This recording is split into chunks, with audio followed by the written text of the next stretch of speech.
Hi friends, అందరికీ నమస్కారం. Welcome to my channel. Rythu Bharosa పథకం ఎకరానికి 15,000 రైతులకు కీలకమైన అప్డేట్లు మరియు ముఖ్యమైన అంశాలు కూడా ఈ వీడియోలో మనం పూర్తిగా తెలుసుకుందాం. వీడియోని మొదటగా ఎవరైతే చూస్తున్నారో వారందరూ సబ్స్క్రైబ్ చేసుకోండి. అలాగే వీడియోని లైక్ చేసి షేర్ చేయండి మీ మిత్రులకు. అలాగే నన్ను కొంచెం సపోర్ట్ చేయండి ఫ్రెండ్స్. ఇంకా వివరాల్లోకి వెళ్తే, రైతు భరోసా పథకం రైతులకు కీలకమైన అప్డేట్లు. తెలంగాణలోని రైతులకు ఆర్థిక సహాయం అందించాలనే లక్ష్యంతో రైతు భరోసా పథకం అమలుకు సంబంధించి మంత్రి తుమ్మల నాగేశ్వరరావు గణనీయమైన నవీకరణను అందించారు. ఇక్కడ కీలక వివరాలు ఉన్నాయి. అందులో ఒకటి పథకం అవలోకనం. అందులో 2 అంశాలు ఉన్నాయి. ఒకటి ఆర్థిక సహాయం, రైతులకు ఎకరాకు 15,000 అందజేస్తామని పథకం హామీ ఇచ్చింది. రెండవ అంశం అమలు కార్యక్రమం. ఇది రాబోయే వర్షాకాలం నుండి ప్రారంభమవుతుంది. ఇంకా రెండవది సందర్భం మరియు నేపథ్యం. ఇందులో 2 అంశాలు ఉన్నాయి. ఒకటి ఎన్నికల కోడ్ ప్రభావం. ఇందులో లోక్సభ ఎన్నికల కోడ్ ఎత్తివేసిన తర్వాత అమలు విధానాలు రూపొందించబడతాయి. రెండవది చారిత్రక సందర్భం. గతంలో రైతు బంధు పథకం కింద ఖరీఫ్ మరియు రబీ సీజన్లకు 2 విడతలుగా ఎకరానికి 10,000 అందించేవారు. ఈ సాయం 5 ఎకరాల లోపు ఉన్న రైతులకే పరిమితమైంది. కొత్త పథకం ఈ సహాయాన్ని ఎకరాకు 15,000కు పెంచుతుంది.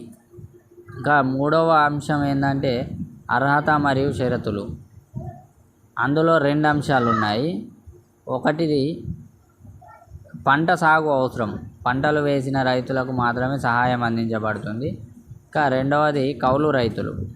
కౌలుదారులు భూమిని లీజుకు తీసుకునే సమయంలో భూ యజమానుల నుండి అఫిడవిట్లను కలిగి ఉంటే వారు నిధులు పొందుతారు.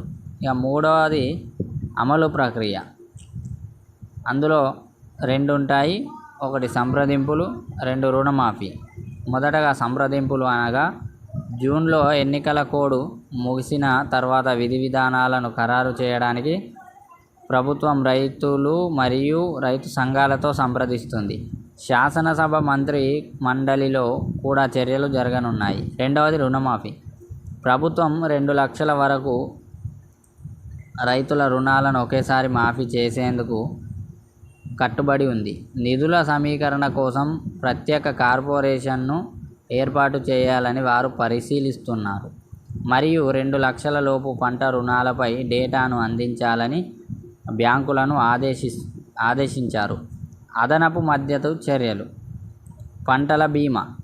అకాల వర్షాలు, వరదలు, ప్రకృతి వైపరీత్యాలు మరియు కరువు వల్ల నష్టపోయిన రైతులను ఆదుకోవడానికి ఈ పథకంలో పంట బీమా భాగం ఉంటుంది.